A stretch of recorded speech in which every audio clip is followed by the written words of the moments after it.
Olá, ouvinte do Escuta Ciência. Eu sou Letícia Sarturi, sou mestre em imunologia e doutora em biociências e fisiopatologia. E eu também sou professora. E é por isso que esse episódio agora vai ser um episódio aula, de uma série de episódios aula que você vai ter aqui no Escuta Ciência. O episódio de hoje vai ser sobre inflamação. É meu pau inflamado. Para com essa porra aí, meu irmão! Para começar, então, essa aula sobre inflamação, a gente vai discutir aqui alguns pontos sobre os sinais da inflamação, sobre como a inflamação acontece e quais os mecanismos imunes envolvidos em inflamação. Só que fique tranquilo, fique tranquila que você não precisa ser alguém da área, alguém com muito conhecimento na área da saúde, na área de ciências biológicas, biomédicas, porque eu quero que você mesmo, leiga no assunto, possa entender um pouco sobre inflamação. É claro que esse episódio também pode ajudar algumas pessoas que estão se graduando na nossa área da saúde, né? A área de ciências biomédicas e ciências médicas também. Afinal, às vezes serve como um complemento para entender um pouco melhor um conteúdo, um mecanismo, e eu vou tentar aqui esclarecer de maneira muito simplificada como se dá o processo inflamatório. Primeiro, a inflamação é uma reação do nosso corpo frente a alguma substância estranha ou então frente a algumas situações que nem são por presença de um agente estranho. Às vezes a gente pode ter inflamação, por exemplo, em doenças autoimunes e são mediadas, esses processos inflamatórios em doenças autoimunes são mediados às vezes pelo reconhecimento errado de que um componente do nosso próprio corpo seja algo estranho. E aí o sistema imune pode passar a atacar isso. É importante você entender que o nosso sistema imune, ele trabalha com o reconhecimento do que é próprio e do que é estranho. Então, quando entra uma coisa estranha no organismo, ele vai, então, reconhecer aquilo como estranho e vai gerar uma reação, uma resposta contra aquela molécula estranha que entrou. Agora, se você tem uma doença autoimune, como eu falei, o seu organismo, o seu sistema imune pode reagir contra suas próprias moléculas sem serem as suas moléculas estranhas. A inflamação, ela tem alguns sinais muito característicos. A gente tem ali vamos dizer assim, um conhecimento muito disseminado que a inflamação tem alguns sinais cardinais. Esses sinais cardinais são o que guiam a gente a entender que está acontecendo uma inflamação por meio desses sintomas da inflamação. E os sinais cardinais da inflamação incluem dor, rubor, né? A região inflamada tende a ficar avermelhada, né? E por isso o rubor. A gente pode ter também o calor, por conta do aumento do fluxo sanguíneo, também há um calor na região. Além disso, a gente pode ter o edema, que é o inchaço. Afinal, o processo inflamatório vai gerar um extravasamento de líquido dos vasos sanguíneos para os tecidos. E também temos como outro sinal a perda de função do tecido, porque dado aquele processo ali no local, o tecido pode perder temporariamente a função.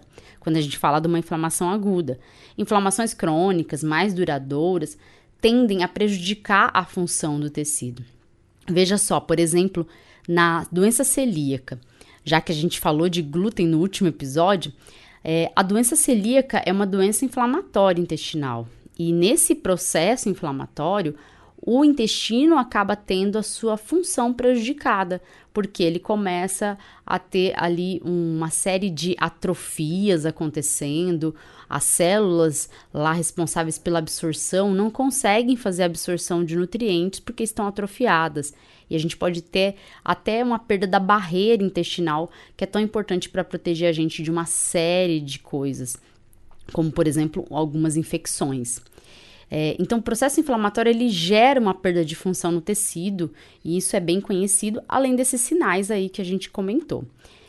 Os sinais que a gente comentou, eles são muito característicos do que está acontecendo no tecido naquele momento. Então, não é errado a gente associar esses sinais cardinais ao processo inflamatório em si, aos eventos, à sequência de eventos que acontecem na inflamação, especialmente na inflamação aguda. Então, vamos falar dessa sequência de eventos para você entender como que uma inflamação acontece. Aqui, nós vamos usar como exemplo a entrada de um micro-organismo no tecido, né? Essa entrada do micro-organismo, ela está relacionada a uma infecção, né? Quando a gente fala entrada de um micro-organismo, pode ser uma infecção, ou pode ser um machucado que você fez ali no dedo que, né, entram micro-organismos e pode gerar um pequeno processo inflamatório. Mas, ressalto que eu falei anteriormente, qualquer substância estranha que entre no organismo pode desencadear esse processo inflamatório se ativar as células do sistema imune. Então, quando a gente fala do primeiro evento característico da inflamação, a gente vai ter uma lesão acontecendo por uma quebra, gerando uma quebra de barreira, uma entrada de micro-organismo, né, uma infecção acontecendo. E esse micro-organismo que está entrando ali no tecido, imagine o tecido epitelial, que é o tecido ali, pode ser o tecido da pele, o tecido do lado do intestino, que também é tecido epitelial. Esses tecidos, quando rompem ali as barreiras e podem permitir a entrada de micro-organismos, vai se ter ali naquele tecido uma espécie de alerta criado pelo próprio sistema imune. E é aí que entra o papel da inflamação, porque a inflamação funciona como esse alerta da entrada de um micro-organismo, por exemplo. Quando entra, então, um micro-organismo, o que acontece com o primeiro evento de fato é o sistema imune percebendo a entrada de uma molécula estranha. Essa percepção, que parece uma coisa muito humana, né? A gente percebe, e estou colocando o sistema imune como se o sistema imune fosse humano, mas essa percepção, que é essa percepção é uma forma de simplificar o que está acontecendo. Mas, basicamente, a gente pode dizer que essa percepção é uma espécie de sensor do sistema imune funcionando. As células do sistema imune, elas contêm ali receptores, que são moléculas que sentem a presença de várias outras moléculas no ambiente, porque elas funcionam mesmo como espécies de antenas, vamos dizer assim, para detectar o que está acontecendo ali ao redor, no tecido. A gente tem célula do sistema imune espalhada por vários lugares no nosso corpo. E essas células espalhadas por vários lugares conseguem, então, sentir a entrada de diferentes tipos de moléculas em diferentes locais. Quando você tem, então, esses receptores associados às células do sistema imune, moléculas estranhas poderão ser sentidas. Esses receptores incluem receptores diversos, como os receptores do tipo Toll, os Toll-like receptors, que são receptores sensores, digamos assim, que sentem, então, o que tem ali no meio, se tem uma molécula estranha ou não. Esses receptores do tipo Toll, eles não são muito específicos, então eles não reconhecem exatamente o que entrou, mas eles sabem sim que aquela molécula é estranha e essa molécula vai ativar ali nas células do sistema imune algum tipo de resposta. No primeiro momento, então, quando se sente a presença de uma molécula estranha, e essa molécula estranha são moléculas que estão espalhadas em vários tipos de micro-organismos, vários tipos de patógenos. Patógenos são esses agentes que provocam doença, tá? Que causam infecção. Em vários tipos de patógenos, então, a gente tem o compartilhamento ali de padrões comuns de moléculas. Essas moléculas, então, podem ser sentidas por esses receptores que reconhecem esses padrões comuns. Por exemplo, pode ser que uma molécula que está presente numa bactéria também esteja presente num protozoário. E aí, o sistema imune vai sentir a presença daquela molécula, mas não vai saber se tem uma bactéria ou se tem um protozoário. Mas vai gerar uma resposta, vai ser ativada, as células serão ativadas e essa resposta vai acontecer. Então, no primeiro momento da inflamação, Essas moléculas estranhas que são comuns a vários patógenos vão ser reconhecidas por receptores, que são receptores que não fazem um reconhecimento específico, mas ativam as células do sistema imune. Células como células dendríticas, macrófagos e outras células que estão ali residentes nos tecidos podem ser ativadas então por essas moléculas. E ao serem ativadas, essas células então vão começar a fazer alguma coisa. Vão sair então daquele estado mais de repouso, digamos assim, para reagir, para gerar uma resposta. Essas células então ativadas, como os macrófagos, passam a fagocitar ali o que tem de estranho no ambiente. Células dendríticas também vão fagocitar o que tem de estranho ali no ambiente. E essa fagocitose toda que está sendo gerada ali vai desencadear novas respostas.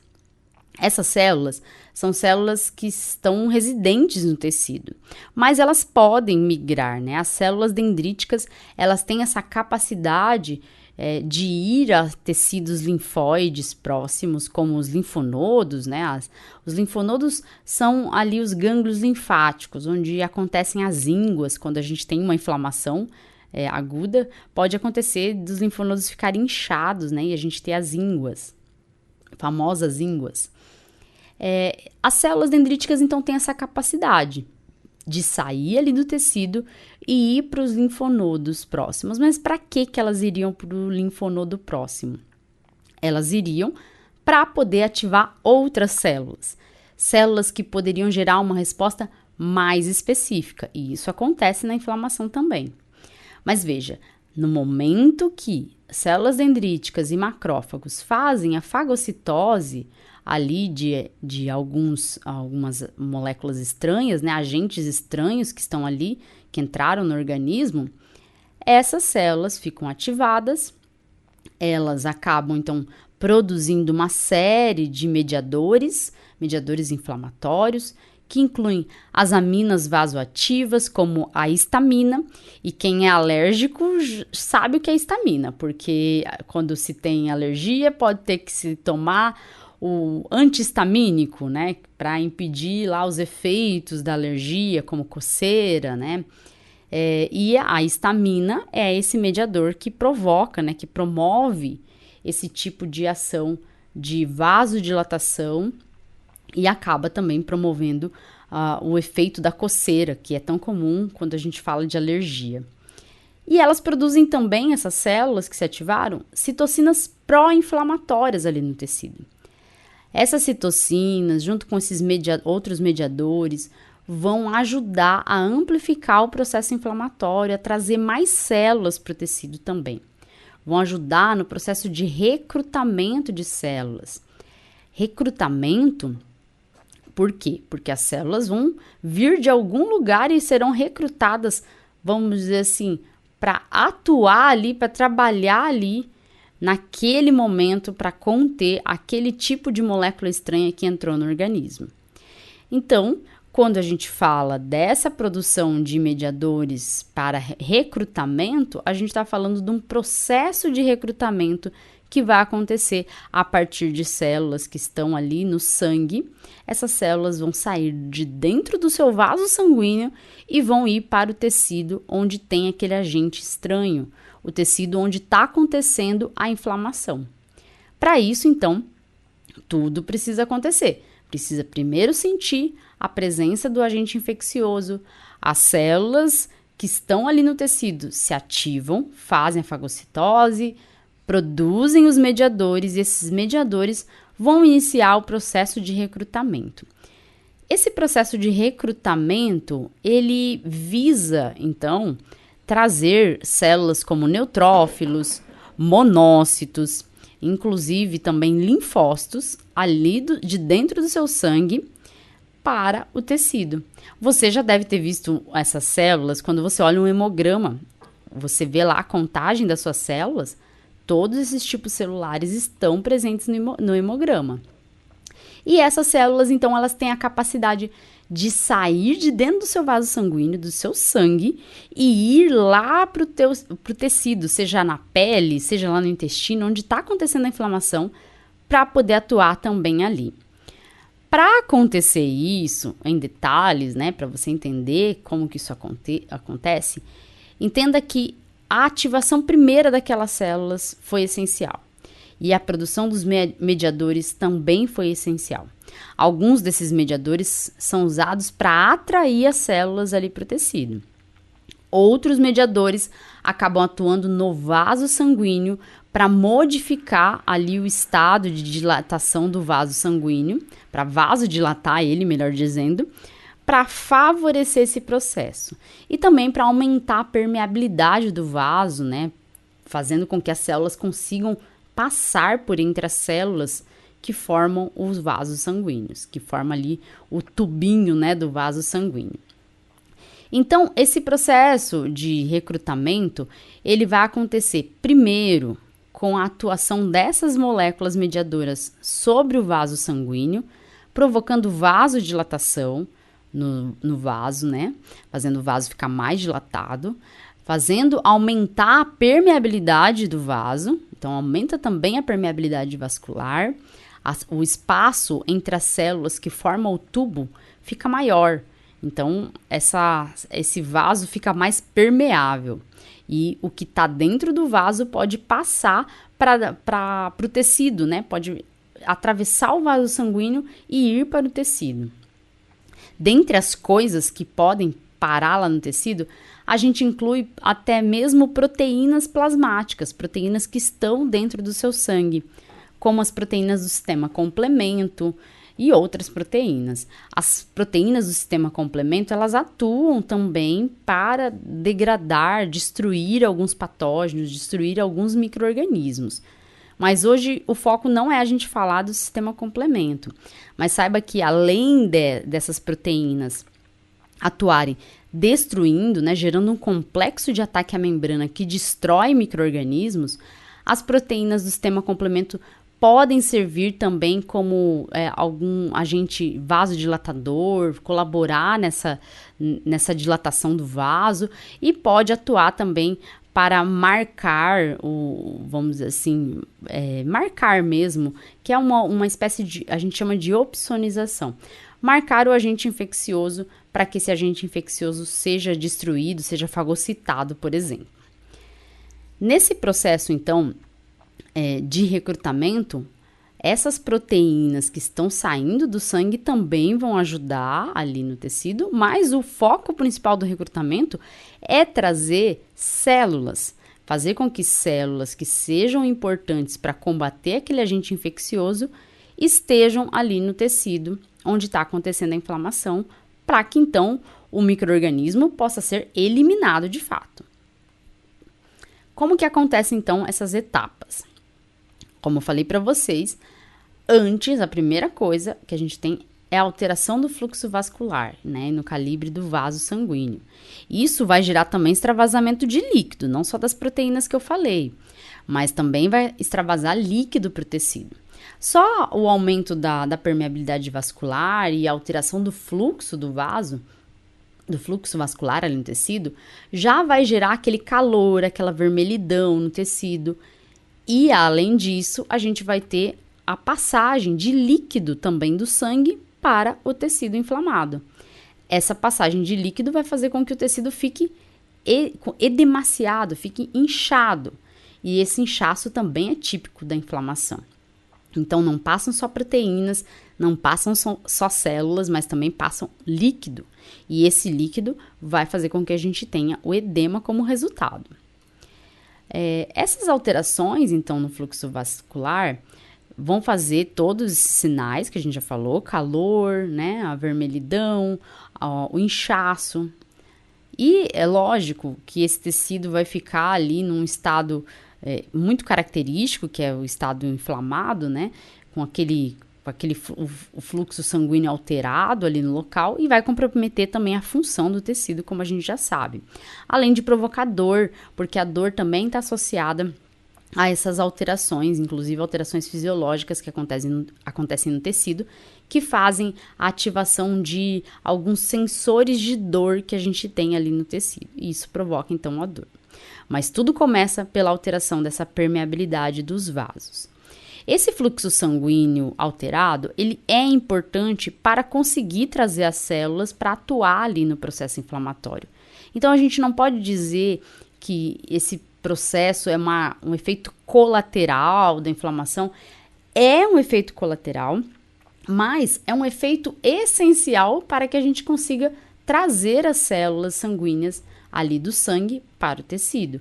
Esse efeito, então, faz parte de um dos objetivos do processo inflamatório, alterar ali o fluxo vascular para que a gente consiga trazer as células do sistema imune que estão no sangue para dentro do tecido.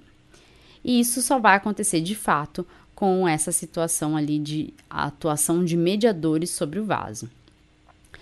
A própria histamina, ela vai ajudar bastante ali no início, só que a gente vai ter, com o decorrer do tempo, novos mediadores sendo produzidos, né? A gente tem ali, além da histamina, tem a bradicinina, temos os leucotrienos, que podem atuar ali também no vaso sanguíneo e podem fazer com que se altere a permeabilidade, permitindo, então, a passagem de células, de proteínas e de líquido de dentro do sangue, do vaso sanguíneo, para fora.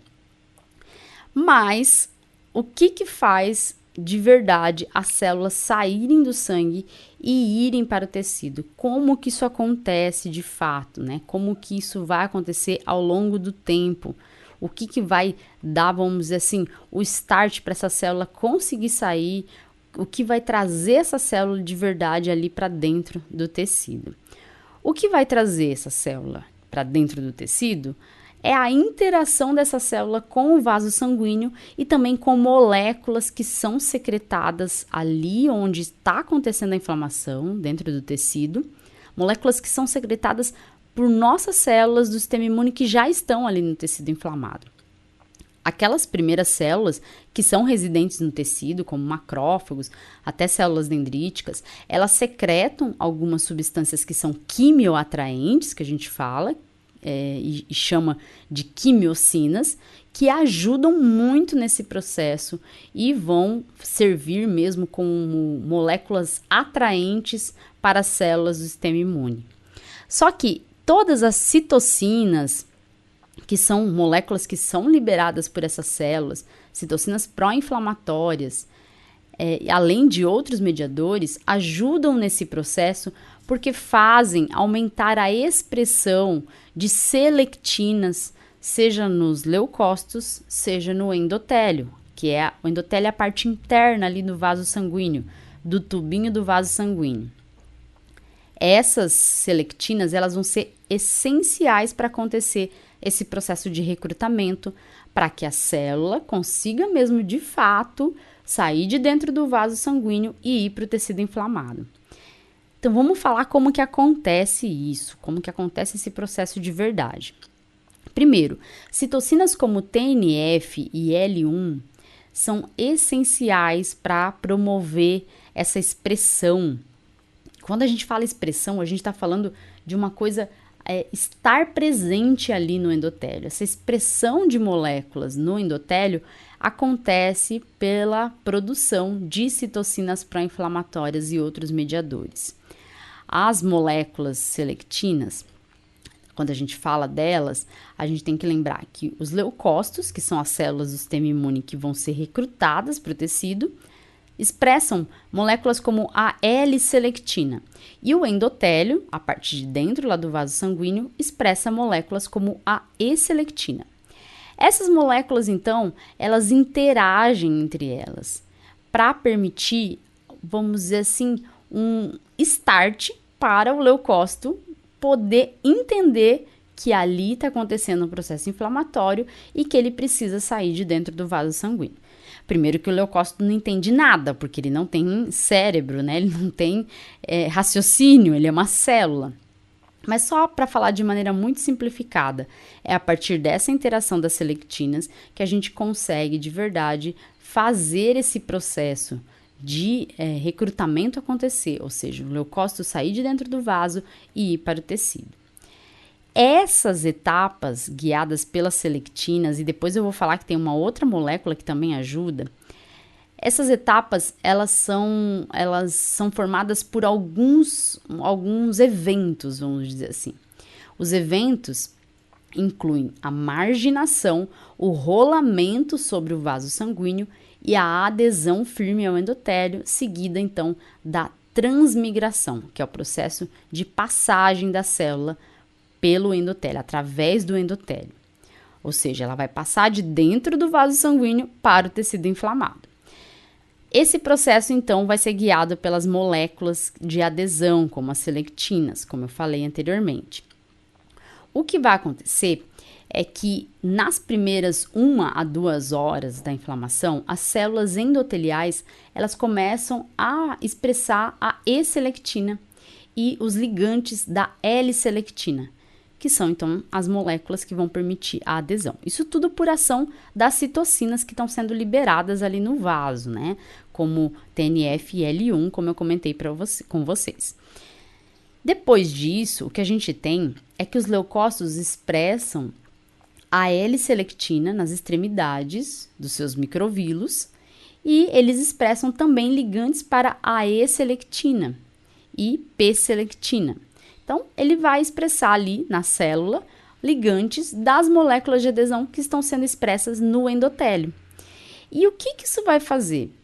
Isso vai fazer com que quando o leucócito esteja passando por ali naquela região onde tem molécula de adesão no lado de dentro do vaso e tem molécula de adesão expressa no endotélio, aliás, na membrana do leucócito também, o que vai acontecer é que o leucócito vai interagir com essa molécula do vaso. Ele interage, só que essa primeira ligação com as selectinas é uma interação, vamos dizer assim, fraquinha, não é muito forte. Como essa interação não é muito forte, o que vai acontecer é que o fluxo sanguíneo, a força do fluxo sanguíneo, faz desligar a interação. Então, imagine que essas moléculas de adesão expressas ali na membrana do leucócito, que é uma célula redondinha, seriam como ganchinhos que interagem com alguns outros ganchos que estão ali no endotélio. O leucócito interage, então, ali, só que o fluxo sanguíneo faz desmanchar essa interação, faz desligar o leucócito do endotélio.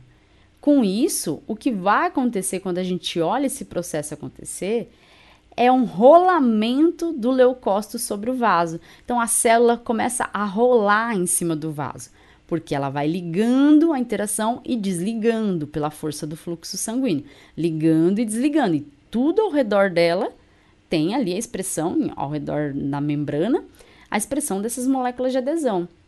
E por causa disso, então, a gente vai ter um ligamento e desligamento, ligamento e desligamento. E vai gerar, então, o rolamento do leucócito sobre o vaso. Esse rolamento é muito bonitinho de ser visto. Se você quiser procurar um vídeo na internet, é bem legal mesmo. Já tem muitos vídeos disponíveis que a gente consegue enxergar isso. Só que chega um momento que o leucócito vai parar de rolar. Ele vai parar de rolar porque ele vai começar a fazer interação de alta afinidade. Nessas interações de alta afinidade, a gente vai ter, então, a expressão de integrinas. Essa adesão firme que o leucócito vai ter ao endotélio vai ser mediada por moléculas chamadas integrinas. Essas proteínas, elas vão estar na superfície dos leucócitos e elas vão se ligar, então, ali a outros ligantes que estão no vaso sanguíneo, estão ali na parte interna do endotélio.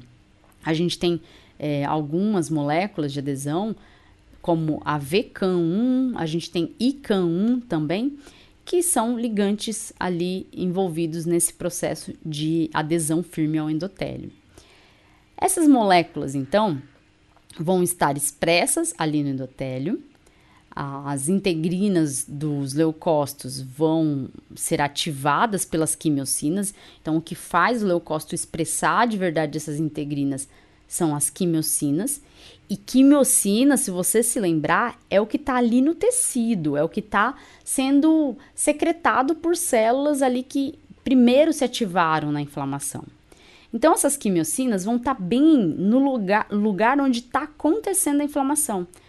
Por isso, aquela permeabilidade do vaso aumentada vai permitir essas quimiocinas de poderem interagir com as células que estão dentro do vaso sanguíneo. E aí, essas quimiocinas fazem com que os leucócitos tenham integrinas expressas. E essas integrinas, como elas interagem com alta afinidade no vaso sanguíneo, a gente vai ter, então, uma adesão firme do leucócito ao endotélio. Então, resumindo, a gente vai ter quimiocinas no local da inflamação, bem no local onde o leucócito tem que descer. Essas quimiocinas vão ativar o leucócito para expressar integrinas e essas integrinas vão interagir com o endotélio, porque ali no endotélio, próximo ao local da inflamação, a gente tem então um local onde está sendo expressa essas moléculas de alta afinidade e são moléculas então que dão aquela adesão firme ao endotélio. Nessa adesão firme ao endotélio, todo o citoesqueleto, que é o esqueleto interno da célula, todo o citoesqueleto do leucócito que se aderiu firmemente ali, acaba sendo reorganizado e o leucócito se espalha em cima do endotélio. Aí ele já fica com uma carinha diferente, ele fica bem aderido e espalhado, assim, deitou em cima do endotélio. A partir daí, o leucócito vai conseguir migrar e ele vai migrar de acordo com a quimiotaxia. O que é a quimiotaxia? É a migração do leucócito em direção à quimiocina, onde tem mais quimiocina. Ele vai então sair de dentro do vaso sanguíneo e, lógico, tem outras moléculas que estão ali envolvendo esse processo de migração também, como a PCAM1 ou CD31, uma molécula que está envolvida nesse processo de migração. Mas o endotélio já tem menor permeabilidade. Aliás, ele tem maior permeabilidade. E essa maior permeabilidade do endotélio já permite, então, um afastamento ali das células que formam o endotélio, que formam o vaso sanguíneo, fazendo com que o leucócito consiga passar ali naquele espacinho e sair de dentro do sangue e ir para o tecido.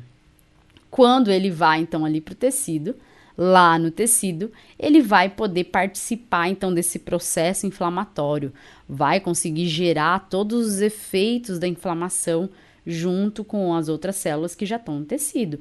Mas, acima de tudo, esses leucócitos que foram para o tecido vão poder participar da contenção daquele agente infeccioso, daquela molécula estranha que entrou no organismo. Vão poder, então, impedir o espalhamento dessa molécula para outros locais. Ou seja, vão ser úteis, essas células vão ser importantes ali no processo inflamatório, porque o que a gente está tendo é uma resposta, uma reação que é importante para conter o espalhamento de uma infecção ou algum dano maior por um agente infeccioso que entrou no organismo ou qualquer outro agente estranho. E veja, a partir do momento que entram as primeiras células ali no tecido, o tecido vai ficando com o que a gente chama de infiltrado inflamatório. Então, a gente tem várias células infiltradas ali dentro do tecido e essas células infiltradas ali dentro formam o que é esse infiltrado inflamatório, que pode ser formado por diferentes tipos de leucócitos. Infecções bacterianas, é comum que as primeiras células que são recrutadas para o tecido sejam neutrófilos.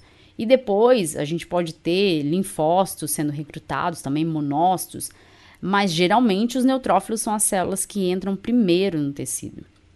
E veja, lembra daquela célula dendrítica lá do começo que fagocitou o agente estranho e se direcionou para o linfonodo mais próximo?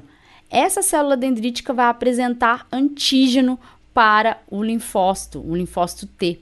Linfócito TCD4, quando ela apresenta o antígeno, ele vai gerar uma resposta específica e bem adequada àquele patógeno, para poder gerar, então, uma resposta que seja mais eficiente. Só que o processo inflamatório em si, ele é eficiente, sim, em conter a entrada de um agente estranho. Ele é eficiente nessa contenção e quando se resolve esse processo, quando os agentes estranhos são fagocitados, são destruídos e outras respostas imunes acontecem junto, concorrentes ao processo inflamatório, o agente acaba sendo depurado e depois da inflamação a gente tem a resolução daquela lesão gerada, seja pelo agente estranho, seja por uma lesão inicial que o agente causou, ou por lesões causadas pelo próprio sistema imune. Porque o sistema imune, quando se tem um processo inflamatório, ele também produz moléculas que podem ser lesivas para o nosso tecido. Ele produz, por exemplo, espécies reativas de oxigênio que são importantes para destruir um agente infeccioso, uma bactéria, por exemplo.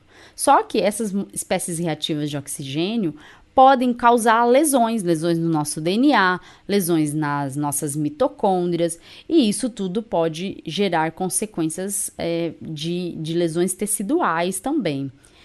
Por conta também das alterações vasculares que acontecem na inflamação, a gente pode ter também problemas no tecido, que o tecido vai perdendo a função e pode sofrer até mesmo necrose, dependendo do estado inflamatório, do agente infeccioso, porque a necrose é o efeito, às vezes, da falta de fluxo sanguíneo no local, que pode acontecer com o decorrer do tempo, já que quando a gente tem a primeira etapa da inflamação é aumentar o fluxo sanguíneo para a região, vasodilatar.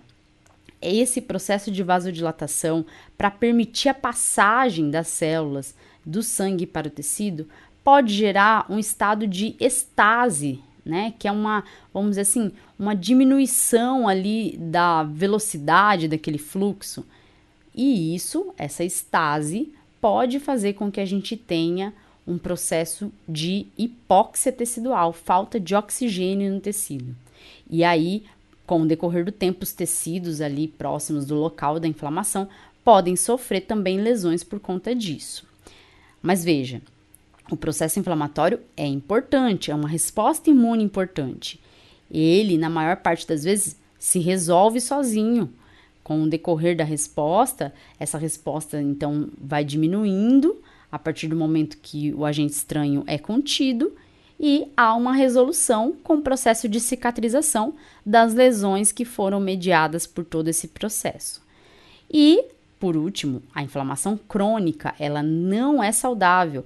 A inflamação crônica, ela pode acontecer em alguns indivíduos que têm algumas condições específicas, como algumas doenças inflamatórias, como doença inflamatória intestinal, doença celíaca também, doenças autoimunes. Esses processos inflamatórios crônicos, eles podem gerar lesões, eles podem, com o decorrer do tempo, gerar lesões, vamos dizer assim, no DNA, lesões nas mitocôndrias que prejudicam todo o funcionamento do tecido, mas também podem predispor a lesões mais graves e predispor até mesmo ao câncer, né? Só que o processo inflamatório, processo inflamatório crônico não é algo banal. E a gente não está falando de um processo que é gerado, por exemplo, por alimento em pessoas normais. Pessoas que não têm nenhuma doença relacionada à inflamação intestinal, elas não têm que se preocupar, por exemplo, com o que elas colocam na sua dieta, né?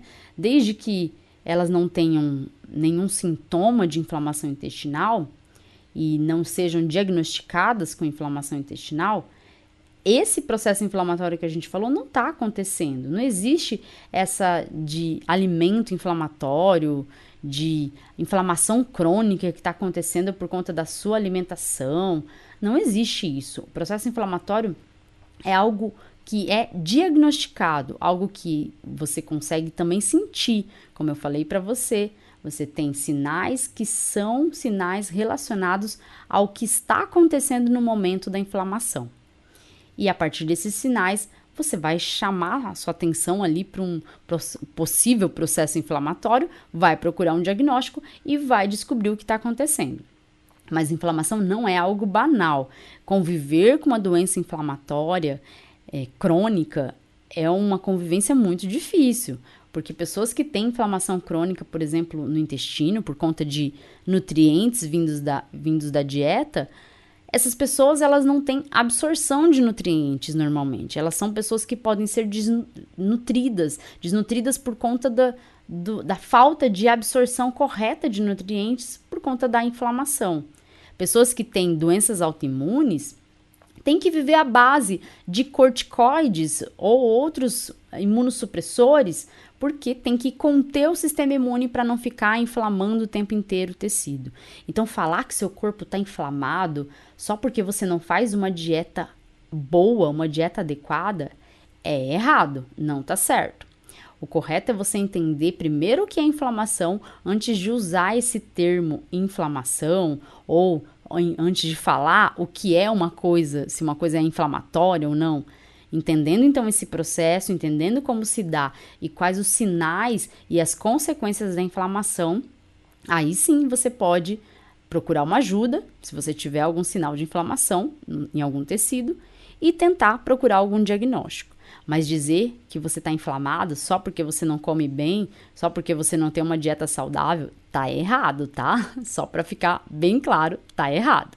Só recapitulando então, a inflamação é uma resposta do sistema imune, uma resposta que é aguda, geralmente, mas que pode se cronificar. E é uma resposta dada por meio de um processo de recrutamento de células. Primeiro você tem ali o sensor funcionando, as moléculas do sistema imune entendendo que tem alguma coisa estranha ali. Depois nós temos o processo de recrutamento, que envolve o aumento da permeabilidade do vaso, vasodilatação, expressão de moléculas de adesão no vaso, envolve o rolamento dos leucócitos sobre o vaso, a adesão firme ao endotélio e o processo de transmigração ou diapedese, que é a passagem da célula do sangue para o endotélio. E lá essa célula vai participar da resposta imune para conter aquela molécula estranha que ativou todo esse processo. Espero que você tenha entendido alguma coisa sobre inflamação. Com menos profundidade do que eu gostaria, porque esse podcast ele é escutado por pessoas leigas geralmente. Se você é da área e busca se aprofundar, lá no grupo de apoiadores do Escuta Ciência vão ter alguns episódios que são episódios mais aprofundados sobre o tema, sobre temas diversos que são discutidos aqui, vão estar também lá no Escuta Ciência, no grupo dos apoiadores. Para você ser apoiador, é só buscar ali os links que estão descritos no episódio e você pode então também participar desse grupo e se aprofundar mais nos temas que são debatidos aqui também. Por hoje é só então, pessoal. A aula acabou. É isso. Tchau, tchau e até a próxima.